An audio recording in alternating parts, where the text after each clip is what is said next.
Em meio a uma missão, a Enterprise encontra uma tempestade iônica e uma falha do teletransporte leva Kirk, McCoy, Scott e Uhura a um universo paralelo, em que a Terra lidera um império malévolo, em Mirror Mirror, episódio de Jornada nas Estrelas que vamos revisitar agora. Bem, vamos lá falar deste que é um dos episódios mais queridos e mais influentes de toda a história de Jornada nas Estrelas. Afinal de contas, Mirror Mirror ajudou a iniciar um arco de histórias aí que preencheu praticamente todas as eras de produção de Star Trek até hoje, né? Passando pelo século 24, onde em Deep Space Nine vários episódios se passaram nessa realidade alternativa, e voltando à Enterprise no século 22, em que também foi feito um episódio nesse ambiente, e claro, no século 23, um pouquinho antes da série clássica, Star Trek Discovery, já na sua primeira temporada, trouxe uma sequência de episódios no chamado Universo do Espelho, uma noção muito interessante de um universo paralelo em que os sinais estão trocados, né, digamos assim. Então a Terra, em vez de ser líder de uma federação democrática de planetas, ela é o ponto central de um império galáctico, opressor e fascista. Então é interessante colocar personagens que a gente conhece em papéis completamente diferentes do que eles são, e fazer essa contraposição. Mas essa é uma história que nasceu assim de forma quase traumática lá na produção de Jornada nas Estrelas. Porque vocês hão de se lembrar que a primeira vez que Star Trek tentou fazer um episódio de universos paralelos foi em The Alternative Factor da primeira temporada, que foi basicamente uma tragédia sem que ninguém discutia, ninguém queria nem lembrar desse episódio lá na produção. Então quando essa história começou a ser gestada, havia um ceticismo muito grande de que ela pudesse ser trabalhada a contento, pudesse desfazer a confusão que acontecia quando você lida com universos paralelos, para saber em qual universo você tá, e qual personagem que é, qual versão que é. Então, quer dizer, existia essa preocupação muito grande de não criar confusão. E é uma história que, de início, chegou até a ser, na sua versão original, recusada pela NBC. Mas aí foi retrabalhada e os produtores têm o mérito de não desistirem dela. E ela acabou funcionando como um dos episódios clássicos, um dos favoritos da série clássica, sem dúvida nenhuma. Um episódio de extrema qualidade. E é claro que o principal mérito vai pro roteirista desse episódio, né? O responsável pela história original e pela trama. E esse é Jerome Bixby, um escritor que seria muito relevante na história de Jornada nas Estrelas. Na série clássica mesmo ele voltaria a contribuir com outros 3 episódios. E aqui ele entrou na história de Jornada de uma forma muito curiosa e muito incomum para aquela época. Ele basicamente era escritor de ficção científica, era roteirista, e ele amou a série clássica quando ela começou a ser exibida nos Estados Unidos. Então ele assistia fervorosamente e adorou o conceito da série, adorou a série e falou: eu vou escrever um roteiro para essa série. E escreveu um roteiro de forma especulativa. Ou seja, ninguém te encomenda nada, ninguém te pede nada, ninguém te paga nada, você faz o roteiro e manda lá pros caras. E foi isso que ele fez, escreveu, entregou pro agente dele e falou: faça chegar lá a produção de Star Trek. Esse roteiro original não era Mirror Mirror, era uma outra história que envolvia uma nave que abrigava ali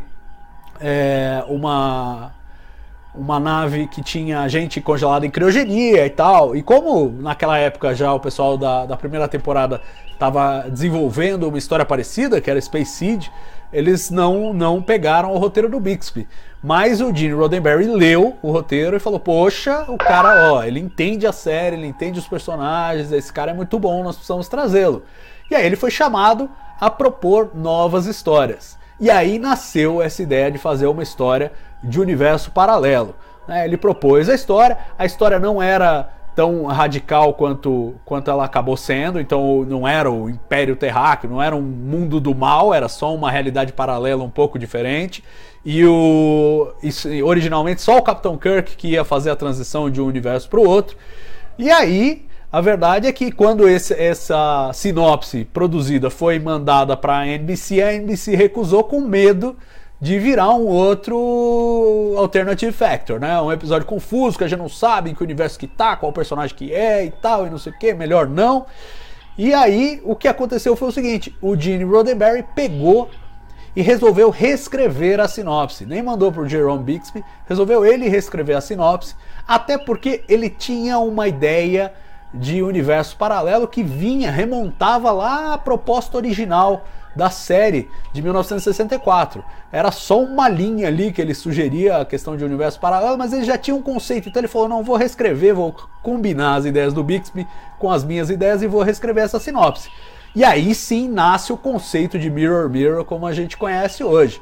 E aí, claro, quando a NBC recebeu essa segunda sinopse, aprovou o episódio para que ele fosse para a fase de roteiro e aí, quem sabe, entrasse em produção. E a partir daí ele começou a ser desenvolvido a sério mesmo, né? O Jerome Bixby foi chamado a escrever o roteiro. Depois que ele escreveu o roteiro, você sabe, já é uma praxe, ele passa pela mão do Gene Coon, que centraliza ali as críticas, Bob Justman faz seus comentários, etc, DC Fontana, e no final, quem fez a primeira reescrita do roteiro foi a DC Fontana. Deu algumas mexidas e tal, e a última forma ao roteiro foi do Gene Coon.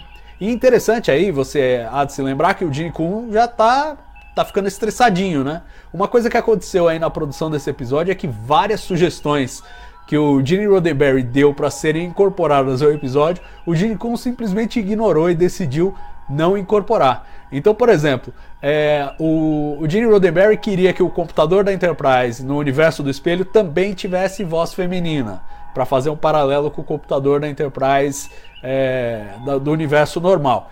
Não sei se para defender a May Gilbert, que fazia a voz do computador, mas de toda forma ele fez essa solicitação e o Gene Coon ignorou solenemente e manteve uma voz masculina no computador do universo do espelho.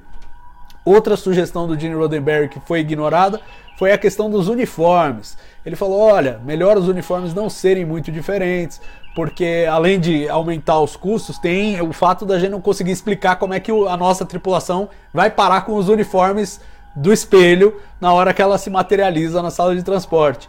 E o Gene Coon, mais uma vez, ignorou essa sugestão e decidiu que não, os uniformes teriam que ser muito diferentes, sim. E aí você pode falar, bom, foi uma decisão boa ou foi uma decisão ruim? Essa é uma pergunta difícil de responder, né? Quer dizer, por um lado, eu acho que assim, criou-se toda uma iconografia do universo do espelho que é muito valiosa, né? O fato de os uniformes serem diferentes e terem um viés mais pro malévolo e tal, pro imperialista, eu acho que dá um sabor diferente, né? Então eles têm várias medalhas, vários adereços, os trajes usam as mesmas cores básicas, mas tem alterações. Isso cria um charme. Mas é verdade que, como o Gene Roddenberry apontou, é um troço difícil de explicar como é que o pessoal trocou de roupa no acidente do teletransporte. Mas tudo bem, mostra um pouco uma coisa que é bem óbvia aí do Gene Coon no comando de Star Trek, e o fato dele ignorar sugestões do próprio Roddenberry mostra que neste momento ele estava efetivamente no comando de Star Trek, é o fato de que ele prefere a arte a verossimilhança, né? Se ele acha que uma história é charmosa porque tem uma mensagem legal, dane-se que ela não faz, que ela não para em pé do ponto de vista lógico. Se tem uma coisa que ele acha que artisticamente vai ser mais interessante colocar em tela, dane-se que a falha no teletransporte não tem como trocar a roupa das pessoas. Então é o perfil dele e ele realmente faz valer o que ele acredita aí que é o melhor para a série. E nesse caso é um episódio que realmente, poxa, a despeito de qualquer sobressalto, ele é super admirado e super querido por todo mundo, justamente pela alegria, né? Pelo interesse de você ver essa realidade tão bizarra.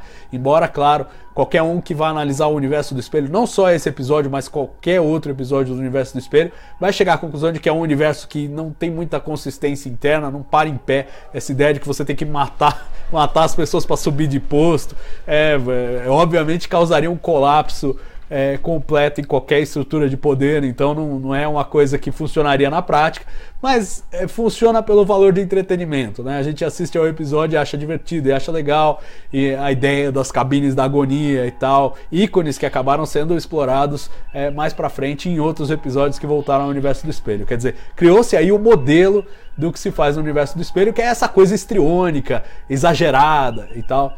E para dirigir esse episódio, Mark Daniels mais uma vez no comando.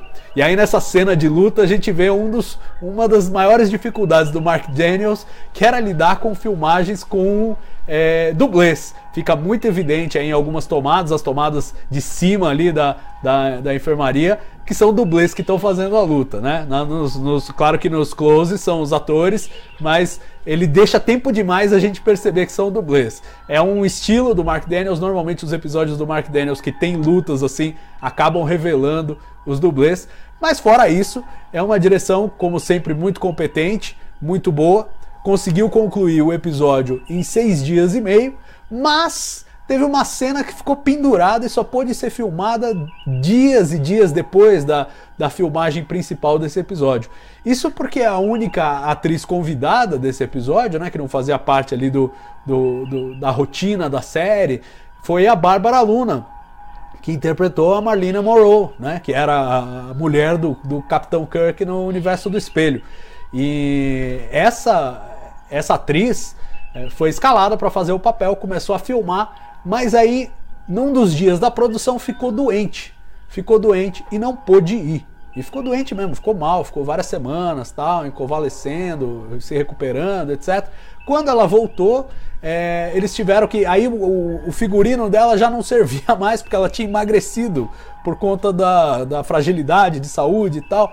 Aí o Bill Tice, que era o cara que fazia os figurinos, teve que improvisar alguma coisa, botou ela num biquíni, jogou um tecido por cima, e aquela cena que ela faz e que ela beija o Capitão Kirk, que ela tá com esse tecido por cima de um biquíni, você pode prestar atenção, você vai ver que é isso, ela foi gravada depois, bem depois do episódio, para completar aí a história.